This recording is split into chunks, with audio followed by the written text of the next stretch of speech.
Thank you, Chair, and members of the legislature for having this hearing and giving us an opportunity to speak. I'm the Legislative Director for the National Federation of Independent Business. We represent tens of thousands of dues-paying small businesses in California from across the spectrum, everything from doctors and attorneys to medicinal marijuana dispensaries and tattoo parlors. So you name the business, 1 in 10 farmers in the state is a member. We have about 2,400 small manufacturers. So the broad gamut. And we actually ballot our members directly on big issues, and that's how I lobby based on, our members are opposed to this extension. Just by way of background, one of the things that I see happen a lot in this building is we tend to view policies in a vacuum, and we can't really do that because there are so many policies that overlap and interact and put a pressure and a burden on California's small businesses, which comprise 99.2% of all the businesses in the state. I mean, we currently have the highest income tax in the country, the highest statewide sales tax in the country. If you factor in the cap and trade, we have the highest gasoline tax in the country on top of the highest baseline price of gasoline because of our special formulation. We are taxed to the hilt in California. And so now we're looking at extending something that a promise was made to voters that it was a temporary tax increase. In fact, the title from 2012 was Temporary Taxes to Fund Education, Guaranteed Local Public Safety Funding. Our governor himself said in an interview in 2014 that it's a temporary tax, and to the extent that I have anything to do with it, it will remain temporary, the governor said. We are looking at, and there is a certain appeal, populist appeal in going after the wealthy, though I find it ironic that we're talking about the volatility of relying on such a small percentage of the people who pay taxes, and yet we want to expand the taxes on those people. And we saw the volatility just recently as Britain voted to exit the European Union. We dubbed it Brexit.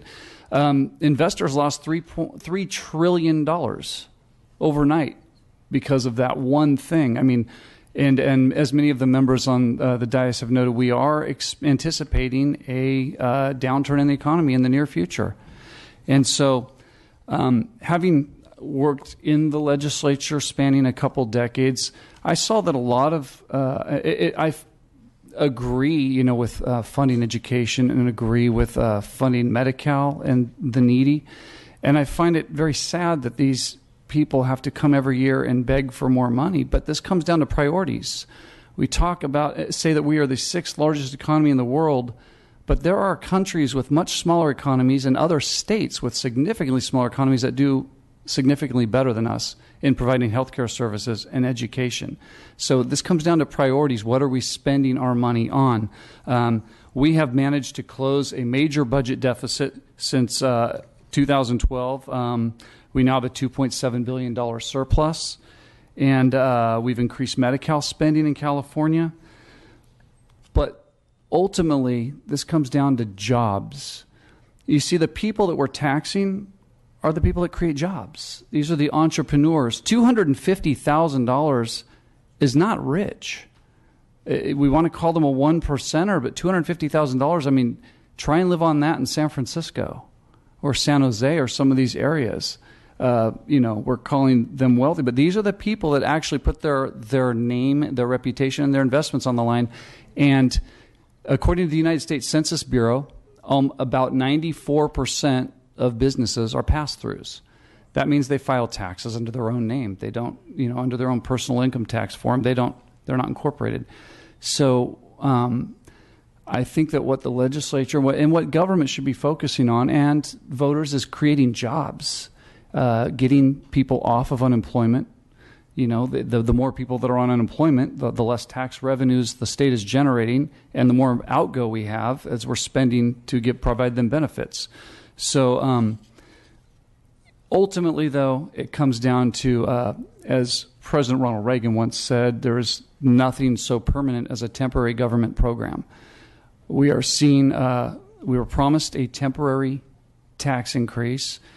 It's now asking for another 12 years. And all the projections that we've seen from LAO studies over recent years, the Department of Finance studies, is that the state has enough money. We're just spending it, choosing to spend it on different things. And so our members, small businesses, hundreds of businesses in your districts, and employees are opposed to this measure. So thank you. Thank you, Mr. DeVore. Any questions from the committee? Mr. Wilk. Thank you, Mr. DeVore, for coming. A couple questions. Question number one, in 2012, when we had the original Prop 30, Governor Brown told us that 100% of the proceeds were going to go to education. I noticed today that everybody that testified, it was from the realm of education. In this initiative, the one going forward, is 100% of the proceeds going to education? Well, it's my understanding, and listening to the LAO representative's testimony, and he was very careful in what he said. From a accounting process, yes, the money from this is going to go to education, but what we've seen is, okay, we spend this money on education, but we'll divert other money we were spending on education to something else. So that's why you have people here saying that we still don't have enough money. The data that I've read, and I can get you a source on that, but that if you factor in federal dollars, we're spending over $14,000 a year per student. If you have a classroom of 30 students, that's over $400,000 a year we're spending. And I mean, you could pay a teacher a $120,000 salary and still have a lot left over, but where does that money go? We have no way of knowing. A lot of it, we don't know what went to fund pensions instead of actually going into the classroom. There is no real accountability on how the money was spent before. So we just have big concerns on extending it with another blank check in 12 years into the future. Thank you. I'll just also clarify, because I think Mr. Wilk walked in after I asked that question of LAO. Roughly, based on the LAO presentation, in most years, about 75% of the resources from the ballot measure would go towards education and Medi-Cal. Mr. Thurman. Thank you, Mr. Chair. Thank you, Mr. DeVore, for your testimony. And, let me just say right off the bat, thank you to your members. 99% of the jobs being small business is important to all of us, and that's important to the stability of our state. I might take a different perspective on some of the examples that you gave. I agree with what you said about priorities. But when you gave the example that you gave, in my mind, it was sort of like a question mark. You gave the example of, as you say, we are the sixth wealthiest, economy in the world, but there are others that spend more than us on, say, healthcare, for example. I believe that was the example that you used. First thought that came to my mind is, though, those countries have a higher tax rate than we do. And so I thought, isn't this a better way for us to approach it? Meaning, we know we need more money for education. You said that. We agree. But isn't it better for us to come at a tax structure like this one that actually takes away sales tax obligations and hopefully is helping those small businesses by giving the opportunity to stimulate more spending in the economy and supporting all those 99, I think you said 99% of the businesses, the jobs from small business. So isn't this a better way to approach it so that we're not asking for greater taxes? We're actually removing part of the body that was taxed around sales tax in a way that can balance our need to spend more on education but still support small business? Thank you, sir. That's a good question. And I don't have any answers, but I think I have good questions. Yeah, it's well, sometimes we can't solve problems; we can only manage them. But when I initially had said that there are other countries and states, there are a lot of states in the United States that have no income tax, and yet their schools rank higher than ours, and they provide more services than California. So it isn't necessarily the tax. You can throw money at a problem, as you've known being on a school board yourself. You can throw money at a problem that doesn't fix the problem if there is an inherent structural, problem. I do believe that it is about priorities, and I think a big priority that gets overlooked is creating jobs. If you free up these small business owners to hire people, and I hear every day from people who are afraid because of the policies passed here to hire any more staff. They're worried some investigators are going to come in the door. If we were able to free them up to create jobs, you would expand tax revenues dramatically just by expanding the tax base without having to raise a rate. If you put half the people in unemployment back to work, I mean, that would solve our budget problems right there. But you have to create an environment where these people, and raising taxes on them isn't something that stimulates it or encourages people to want to invest in California. And that's, I hope I answered. You did, and we'll agree to disagree on some of the aspects. I think we agree that education needs to be a priority. I think we disagree on how to get there, and that's fair. I'd like you to speak to some of the things that Superintendent Torlakson said before your presentation. He said that we need to create 1 million we need to educate our students so that they can fill 1 million jobs in STEM and technology. And I understand that we need to do the same on the issue of coding, that we probably will fall short 1 million people in the next several years who can fill those coding jobs, and if we don't fill them, they'll go elsewhere. Mm-hmm. And I'm just, to be frank, I'm saying if we don't have the kind of investments that Prop 30 would create, how do we continue to prepare our workforce who are ready to move into those jobs and to keep California's economy strong so those jobs stay here and don't go elsewhere? I appreciate that question. I would say that the first thing I would ask is, where are the 1 million jobs? I mean, we want to groom young people, give them an education. STEM is critical. I know I spent years in Army intelligence, and our shortage of engineers, people graduating as engineers, is a national security issue. We need to put more people in that. But right now, the jobs aren't there. We have a lot of graduates that are working low-paying jobs, from high school and then from college, that they can't find, or in a lot, they can't even find a job.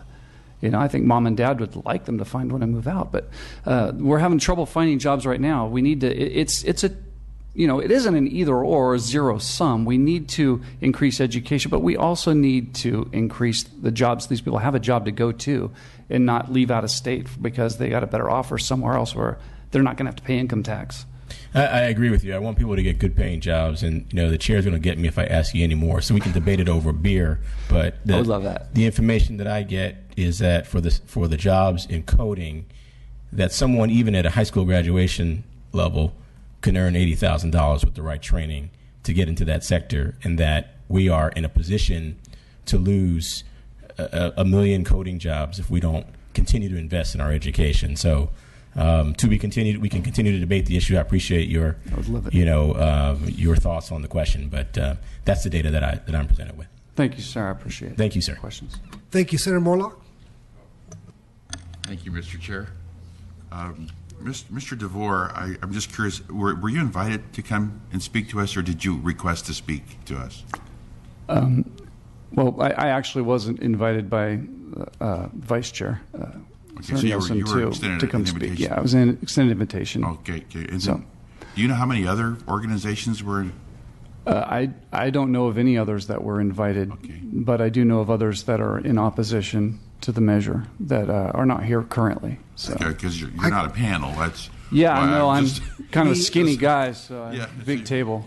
That or the bravest man in the state. Senator, just to answer your question, we did invite the opponents on record, Howard Jarvis, Caltax, were invited. I believe they had conflicts. Great, thanks. He's a brave man, Mr. Chair. We're a very nice crowd. Mr. DeVore, your firm is a national federation. Does your organization do any data analysis? Do you do, with 50 states, do you do any kind of best tax practices analysis? Have you published anything that says, well, if you really want to solve your revenue problem, here's what's working the best in the nation? We do have a research team in Washington, D.C. that does some national data analysis. A lot of it's based on, in fact, our studies are cited by Congress quite, often, as far as the Small Business Confidence Index, which is down pretty low right now in light of recent economic turmoil. But We do that, but we also partner with a lot of other, because there's a lot of organizations that do really good research out there. I know that, being around here a lot of people, that it's no utopia. I married a Texan. She thinks it is. But they do have some practices that they do are better. I'm a Californian. I want to see California succeed. But they do have some practices. I mean, during the height of the recession, 48% of all new jobs created in the country were in Texas. And some have argued, and one person told me, no, it was only 44%. I'm like, okay, we'll go with your number. But it's still, if you provide the incentives and create the jobs, then you have a bigger tax base. So then you have migration data as well? Actually, you know what? No one's really tracking that. A lot of it's anecdotal. I mean, but that's one of the things. That's one of the problems. There's no agency in the state that tracks businesses leaving the state. There are some people like Mr. Joe Vranich who personally tracks every newspaper article of a business that left and businesses that come in, because you want to, you don't want to skew it. Just look at who leaves. If some are starting a business, that's not accurate. I have seen some statistics. I don't know the validity, so I won't cite them here. But I have read the interviews with like Tiger Woods and Oprah Winfrey and different people who said, I'm not staying in California. They are going to move out of state and don't want to pay the high tax rates here. So. And then my last question is, California is maybe one of 2 or 3 states that is behind in reimbursing the federal government on unemployment insurance debt. So we as a state, our employers pay more than the $56 per employee for federal unemployment tax. What has your organization done to encourage us to pay that down more quickly so that it, again, frees up more money for your members? We actually, along with the California Chamber of Commerce and some other organizations, started a coalition, a think tank on the outside, and we actually brought in a national expert on unemployment insurance who had solved the problem in Pennsylvania, Texas, I believe Ohio, about 7 other states. And we tried to get it presented here, but we were not very successful. But the fact is there wasn't a lot of incentive to pay down the debt because it's being taken out of employers' paychecks. So, what's the motivation? But it just since last year, our membership has now realized, because they don't realize the hit until the end of the year when they file their taxes, how much credit they've lost. And now I believe it's up to, $134, $135 per employee. Actually, it's $140, over $140 per employee that they're losing now. And they're like, wait a minute, now I'm starting to get calls. But we are paying it down, the employers are. But that also is a huge drag on holding down businesses, hiring new employees, and and expanding in the state. Okay. So. Thank you very much, Mr. DeVore. You're a brave man. I appreciate your coming. Thank you, Mr. Chair. Thank you. Assemblymember Wilk. Thank you, Mr. Chair. And I guess that's why Mr. Morlock's in the Senate and I'm not, because I was going to ask you about the mobility of those that are in this category. I just, again, anecdotally from back home, I know people are fleeing. In fact, when I was campaigning in 2012 during this, I was citing a story where at the time, Lamar Odom got traded to Dallas, and of course, Texas, as you know, is a no-tax state. I'd read that Khloe Kardashian had made $12 million the year before, and at that time it was 10.3%. So we'll just round it out, $1.2 million in state taxes. If you take the average California salary, which is around $50,000, it takes 1,333 average Californians to backfill one Khloe Kardashian. So. This obviously is not over the long term going to pencil out, although they say it's temporary. It's only 12 years. That's temporary.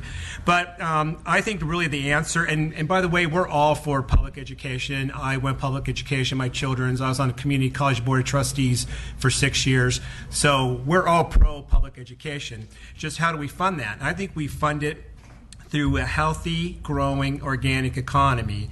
And unfortunately, here in Sacramento, it's been my experience, it's really industrialized age thinking, top-down, command and control, picking winners and losers in the marketplace, which is why we're stifled in our investment. You talked about how we need more jobs. If you could share with us, for the benefit of my colleagues, maybe 3 things that we could do that would grow our economy. And again, I thank you for coming as well. Sure, I would love to, don't want to go off topic, but in answer to your question, sir, growing the economy, one of the biggest things, perfect example. One of our members recently was a winner on this show, the Shark Tank. Yeah, you probably saw that show. And her business model was to have people, senior citizens in nursing care centers, knit purses and things that she then paid them for just as they did the work.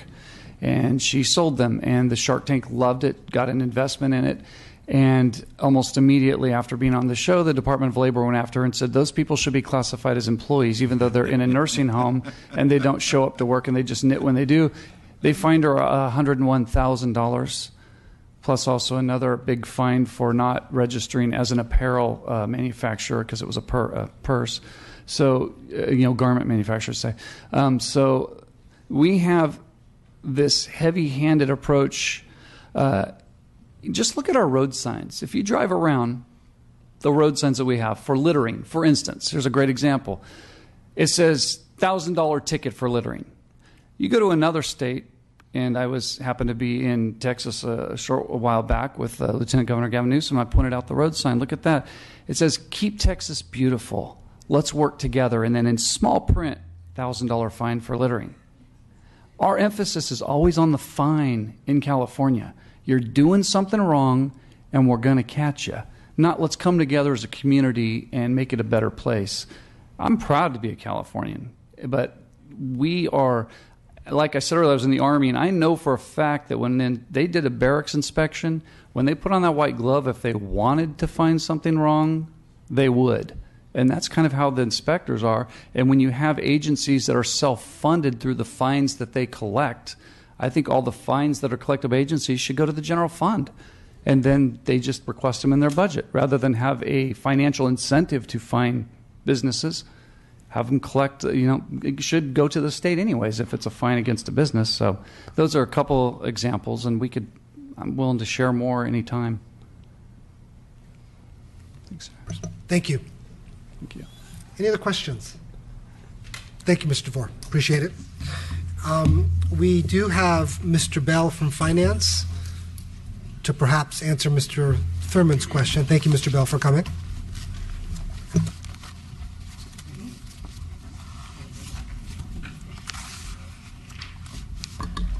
Thank you, Mr. Chair, and thank you, Mr. Bell. I won't belabor the point. We have heard many accounts that without the passage of this measure, our state would be experiencing devastating losses to our overall state budget, not to mention losses to education directly.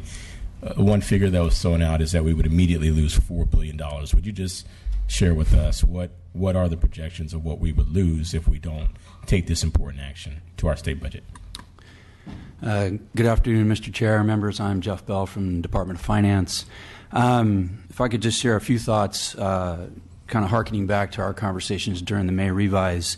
Our calculations show future shortfalls as we head into 1920 of over $4 billion, but this is just based on our state commitments. $4 billion based on the expiration of Proposition 30. Even if it passes, however, our budget is barely balanced right now with Proposition 30, even if Proposition 30 passes. I think some of the conversations that we had as the May revise went out was that any additional programs, any additional expansions would require additional taxes beyond Proposition 30. We're barely balanced as things are. So I think the emphasis should be on preparing instead for the next recession. Our current expansion is 2 years beyond the average expansion. We're 2 years beyond where we would typically see existing circumstances. And as such, our emphasis instead is on constraining expenditures and being thankful, frankly, for where we are right now. So I think our thoughts would be looking towards the future and being careful with what we have. Mr. Thurman. Through the chair, put another way, that in order for us to maintain some level of fiscal stability, we need to renew Prop 30, one, for educational purposes. But even with that, without it, we'd suffer greater losses than just in education, that we needed to pass, and then some. We need to do more to maintain our fiscal stability. Is that correct, sir? Without actually speaking to your comments, Mr. Thurman, I think our focus is just making sure that we're very mindful of our existing expenditures, that we're prudent, that we're planning for a future that could see a recession, and again, recognizing that even if it does pass, any additional expansions of programs in the future would require additional taxes, and that our mindset should be looking towards a coming recession.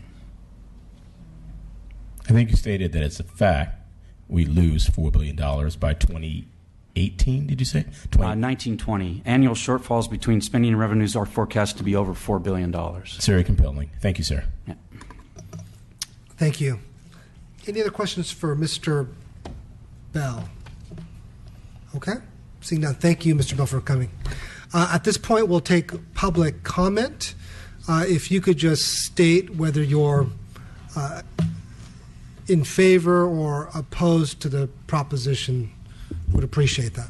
Thank you.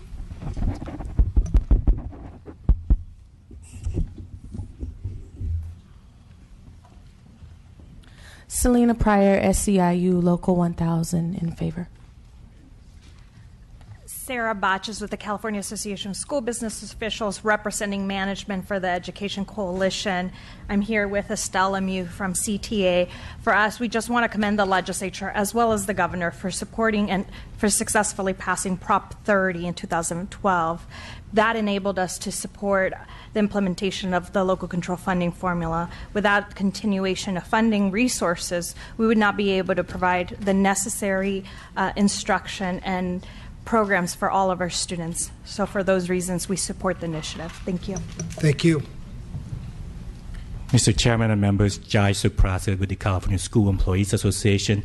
Just a quick point, you've heard a lot about the devastating impact to teachers. For classified staff, we lost, as mentioned quickly, 25,000 members, and that's not accounting for the furloughs that we had to take. We would love to avoid this, as the impending coming recession will take us right back to where we were. Appreciate your support. Thank you. Alade Mack with the Association of California School Administrators. We're also in support of the initiative. It's very important that we can maintain the services that are much needed and the supports for children moving forward to close the achievement gap. Thank you. Thank you. Enrique Roacho on behalf of the Los Angeles Unified School District, and we have a board resolution in support of these critical investments. Thank you. Alicia Sanchez, representing the California Medical Association, and though the emphasis was on education today, we are also in support of the initiative. Dave Walrath, representing both Coalition for Adequate School Housing and the California Retired Teachers Association, in support of the initiative.